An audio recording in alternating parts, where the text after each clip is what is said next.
আসসালামু আলাইকুম, সবাইকে বিশেষ ক্লাসরুমে স্বাগতম। বাংলাদেশ কোস্ট গার্ড নিয়োগ বিজ্ঞপ্তি। দেখো বন্ধুরা, কোস্ট গার্ড 2025 সালে নিয়োগ দিয়েছে।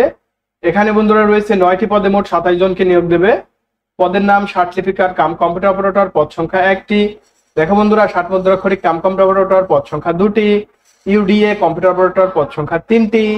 এবং রয়েছে ধর্মী শিক্ষক 1টি, অটো মেকানিক 2টি পদ, ড্রাইভার 13টি পদ, ইলেকট্রিশিয়ান 1টি পদ, অফিস সহকারী কাম কম্পিউটার 1টি পদ রয়েছে, অফিস সহায়ক 3টি পদ রয়েছে। আগ্রহী প্রার্থীরা অনলাইনে আবেদন করবে http://bcg.teletalk.com ভিডিও ওয়েবসাইটের মাধ্যমে আবেদন করতে পারবে। এখানে আবেদনের সময় 28 এপ্রিল 2025 তারিখ সকাল 10টা থেকে, আবেদনের শেষ সময় 18 মে 2025 তারিখ বিকেল 5টা পর্যন্ত আবেদন করতে পারবে। বন্ধুরা, এখানে জাস্ট তোমরা কিভাবে আবেদন করবে একটু দেখাই দিচ্ছি। এখানে তুমি তোমার টেলিটক আইডিতে চলে যাবে, এখানে গিয়ে অ্যাপ্লিকেশন ফর্মে ক্লিক করবে, যে পদে আবেদন করবে জাস্ট সেটাতে ক্লিক দিবে। ক্লিক দেওয়ার পর নেক্সটে চলে যাবে। এখানে তোমার যদি অল জবস অ্যাকাউন্ট থাকে সেটি দিয়ে নেক্সটে ক্লিক করলেই তোমার আবেদন পত্রটি ফিল আপ হয়ে যাবে। ফিল আপ হওয়ার পরে তুমি জাস্ট সাবমিট দিয়ে দেবে। সাবমিট দেওয়ার পর একটি পিডিএফ পাবে। পিডিএফ এর দ্বিতীয় পাতায় গিয়ে কিভাবে এসএমএস করতে হবে, এসএমএস সিস্টেমটি ফলো করে এসএমএস করে দিলেই তোমার আবেদন কমপ্লিট। সবাইকে ধন্যবাদ।